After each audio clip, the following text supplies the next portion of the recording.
Kamala Harris may be fighting uphill. So I want to look at party identification again. Voters under the age of 35. Go back to 2020. This is the Pew Research study. This is one of the best studies that we have. And look at that. 56% of young voters said that, in fact, they were Democrats. They identified as Democrat or lean Democratic. You look down at 2024, it's 49%. Look at the Republican jump from 39 to 49%. So when we say that Harris is doing worse than Biden, it's not that she's uniquely bad. It's rather she's fighting uphill. She's trying to fight against a wave that is going against the Democrats among young voters. And Harris may be unique in some ways. Maybe she does slightly better than the generic Democrat, but not all that much. Yeah, what this was shaping up to be a generational shift. The question is, was it just about Biden? Or was it about his administration? We may find out soon. We may find out soon, but at this particular point, it doesn't look like Harris is going to be able to fight against the grain too much, Mr. Harriet, and thank you very much. Thank you. Okay. Hey, welcome back. It's your man Wise. And the other day, Kamala Harris held her first rally speech off securing enough delegates to become the Democratic nominee. The media is, of course, in full celebratory mode, painting this as a historic and triumphant moment. But let's be honest here. One thing is clear. What we're witnessing is the culmination of a coup against Joe Biden, orchestrated by Democratic elites like Obama and Pelosi, who have been maneuvering behind the scenes to ensure Kamala takes the helm. And all of this was done out of a desperate attempt to maintain control and keep Trump out of office. They saw Biden's declining health and plummeting poll numbers, and they knew he couldn't win against Trump. So they orchestrated this coup, replacing him with Kamala, hoping to rally their base with identity politics. And I'll tell you why we're not going back. Because ours is a fight for the future. And it is a fight for freedom. Generations of America's, generations, and we have to remember this, the shoulders on which we stand, generations of Americans before us led the fight for freedom. And now, Wisconsin, the baton is in our hands.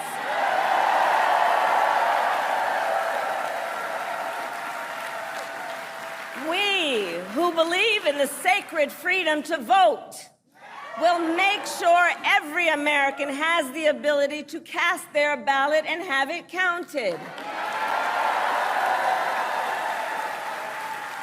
We, who believe that every person in our nation should have the freedom to live safe from the terror of gun violence, will finally pass red flag laws, universal background checks, and an assault weapons ban.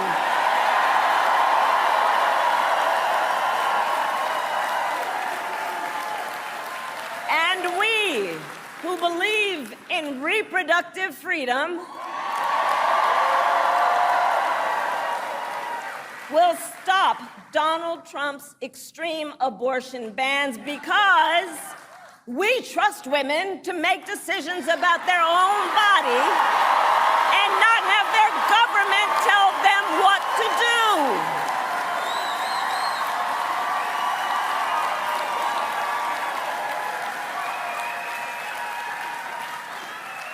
And when Congress passes a law to restore reproductive freedoms, as President of the United States, I will sign it into law.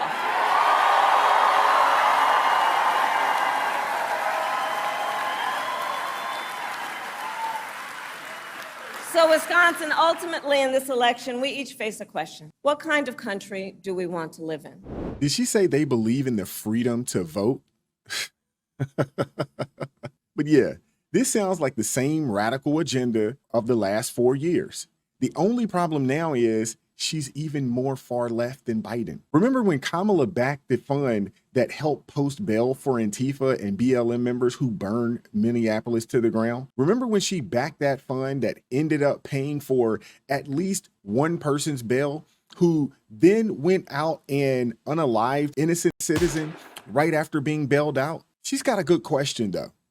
What kind of country do we want to live in? Let's see where the voters are at now. What we're learning in this important new poll. Take it away. Well, we got our first look at a Harris-Trump race that is no longer hypothetical. And what you see here is there's no clear leader in the top line of the horse race here. A 3-point margin. That's within the margin of error, Dana. Donald Trump at 49% support. Kamala Harris at 46% support. That's about half the margin that we saw in the Biden versus Trump matchup the last couple of months that we polled. That was a 6-point race. This one now is a 3-point race. And if you look here, broken out by party, you see near total consolidation among Democrats for Harris, similar, more than 9 in 10 Republicans for Trump. Take a look here at the independents. Trump has 46%, Harris has 43%. Biden was losing independents to Trump in the last couple of months, according to our polling, by roughly 10 points. Wow.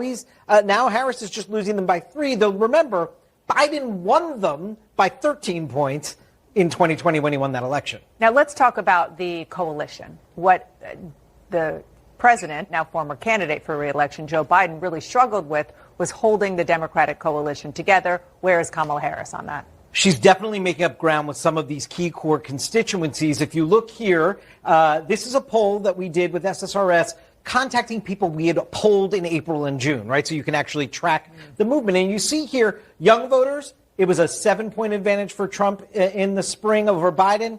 Now Kamala Harris has a 4-point advantage among young voters. Black voters, Joe Biden had a 47-point advantage in the spring. Kamala Harris has increased that to a 63 percentage point advantage there. Hispanic voters, Harris narrows Trump's advantage, but I just want to note again, Donald Trump numerically ahead among Hispanic voters within the margin of error. That was a key group in 2020 that Biden won overwhelmingly, so still work there to do for the Democrats. And among female voters, you see that Harris has increased the lead where they were tied among women when it was Biden on the ticket. These numbers are fascinating, especially given that important piece of information you just gave us, which is that these our polling company, our colleagues, went back and talked to the exact same people that they talked to earlier. Okay, let's talk about what voters want from their presumptive new nominee. One of the numbers that just jumped off the page when the poll came back, Dana, was this is among Democrats and Democratic-leaning independents. Do you want the next Democratic nominee, her name is Kamala Harris, we know, to continue Biden's policies or take the United States in a new direction? 53% say continue Biden's policies. 47% say take in a new direction. A near even split among Democrats looking for a new direction here. I think that is very interesting to watch forward how Kamala Harris campaigns on that. And then we've talked a lot about this all cycle long. Are you voting for a candidate or against a candidate? Take a look at what a difference a couple days make. For Harris, now it splits evenly. 50% of Harris supporters say they are casting their vote for her. 50% say they're doing it against Trump. Look at what that was when Biden was the nominee. 2/3 of his votes were against Trump. Only about a third, 37%, were for him. Harris changes that equation. Donald Trump, by the way, gets more affirmative support after the assassination attempt, after his convention. He's now up to 74% of his voters who say they are voting to cast their ballot for him. Only a quarter say they're casting their ballot to be opposed to Kamala Harris, Dana. So interesting. So much to dig in. All right. So Kamala does better against Trump than Biden, but it's still looking pretty close, and Trump is still on top. However, one thing I found interesting here is that these lefties, these radical Hamas, Antifa-loving lefties, definitely seem more hyped to vote for Kamala because, I mean, she is one of them. So they've coalesced around a candidate that's been selected for them that they never voted for, and they're all on the Kamala train. What I also find interesting, though, is that what I think is crucial, or what I think is a crucial difference between us and them, is we are voting for our candidate more than voting against the other. We are voting based on policies we saw that work and that we know will work again. Just think about it. Voting for versus voting against. Republicans tend to vote for things, for strong policies, for merit, for leaders who have proven themselves capable of getting the job done. They vote for a vision of America that values hard work, individual freedom, and common sense. On the other hand, the left is so blinded by media propaganda and so driven by a desire to maintain power that they don't care who they vote for as long as it keeps common sense out of office. They would literally vote for a ham sandwich if it meant preventing a Republican from implementing policies that work. It's not about the candidate's qualifications or their ability to lead effectively. It's about adhering to a narrative, maintaining control, and opposing anything that threatens their ideological grip on the country. That part really stood out to me.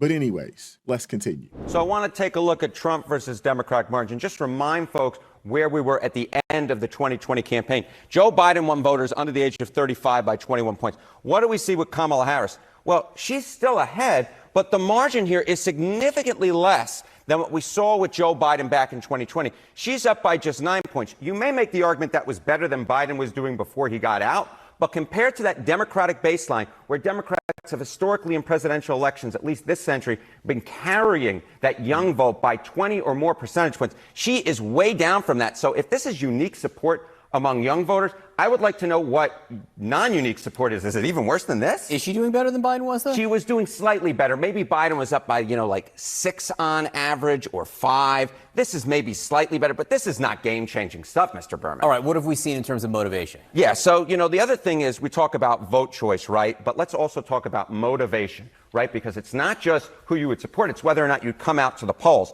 And this, I think, is rather interesting. Do Democrats say they're more motivated to turn out after Biden left the race? Well, we do see a significant portion of Democrats who say yes, 39%. The thing I was interested in was it disproportionately younger voters who said that they were more likely to turn out or more motivated to turn out. And what we see here is it's 42%. Not a big difference between 42 and 39%. So this idea, again, that the vice president has unique potential to dig in and get young voters to turn out, John, it's just not there in the numbers despite all the internet memes that are going around. At least not yet. And one of the issues has been, Harry, this trend, which I think you were among the first to point out.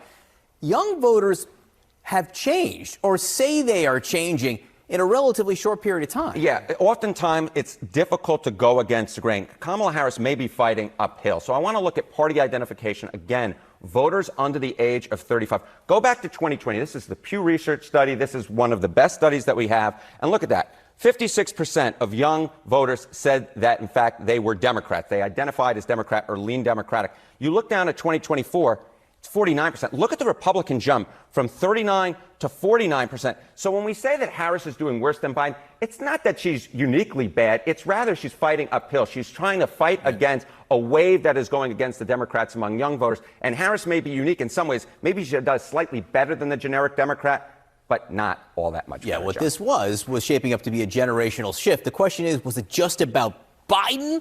Or was it about his administration? We may find out soon. We may find out soon, but at this particular point, it doesn't look like Harris is going to be able to fight against the grain too much, Mr. Harry, and thank you very much. Thank you. Yeah, so it's not the fact that she's a horrible candidate. It's just a wave of pesky young voters, mostly men, that haven't just been left behind by the Democrats' insane policies, but also attacked by them. It's clear that Kamala Harris isn't resonating with young voters, particularly young men. And why is that? Democrats have traditionally done well with the 18 to 29-year-old demographic, but recent trends show a significant shift. We're seeing more and more young people, especially young men, leaning toward the Republican Party. While Democrats may still hold an edge with younger voters, overall, the margin is shrinking. Kamala Harris is struggling to inspire the same level of enthusiasm that Biden did in 2020. For starters, many Gen Zers are coming out of college to a crap job market. They're facing the reality of high student debt, limited job opportunities, and if they do find work, the pay is often not enough to keep up with the rising cost of living. It's a tough world out there right now, and they're starting to see through the empty promises and feel-good rhetoric that Democrats have been peddling for quite some time. They've also seen firsthand the crazy and hateful leftist ideology that continues to dominate college campuses.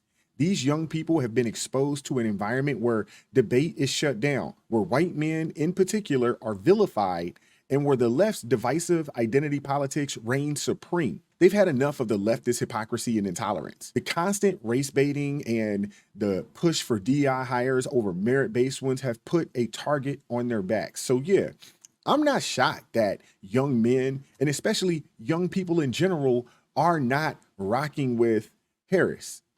And Harris is also incredibly cringe and unrelatable, to say the least. She's like the awkward aunt kids are forced to hang out at the family parties with because their parents make them do it. Young people tend to pick up on these sort of obvious quirks that show a general insecurity and discomfort. Even among minority voters who have traditionally been a stronghold for the Democrat Party, there's a shift happening there. Younger minority voters are not as solidly Democratic as their older counterparts. They too are starting to question the left's policies and looking for alternatives. They're seeing how the left's identity politics and divisive rhetoric are not benefiting them, but rather perpetuating a cycle of dependency and victimhood. And Black men are definitely not falling for that type of foolishness anymore, specifically younger Black men, those that would find themselves 50 and under. Kamala Harris represents a failed system of empty promises and divisive identity politics. If the Democrats want to win back young voters, they need to offer real solutions and move away from the radical leftist agenda that's alienating so many, especially younger men. But they won't, so it'll be interesting to see what impact all the memes and media fawning over her you will have in November. But one thing's clear, young people are seeing what's happening around them and probably hearing their parents talk about how they had it better during the Trump years. They're associating Biden and the Democrats with inflation, high unemployment, and an insane cost of living. They're slowly starting to see that despite all the woke talk and pandering. Democrats haven't really done anything, but we'll see how things play out. It's early with Kamala, and you never know what tricks the Democrats have up their sleeve. But what can you do? Talk to your friends and family, especially those young voters in your life. Share the facts, share the truth. And if you like this video, make sure you hit that like button and share it with your friends, share it with your family, share this video with someone who needs to hear this information. Consider joining the ARP family. It supports me, it supports this team. It supports the channel. It gives us the ability to do what we do on a day-to-day basis. I'm looking forward to hearing your thoughts. I do appreciate each person that has joined the ARP family. God bless each and every one of you guys. Keep God first in your life. Stay prayed up. And I'm going to catch up with you all next time. Peace.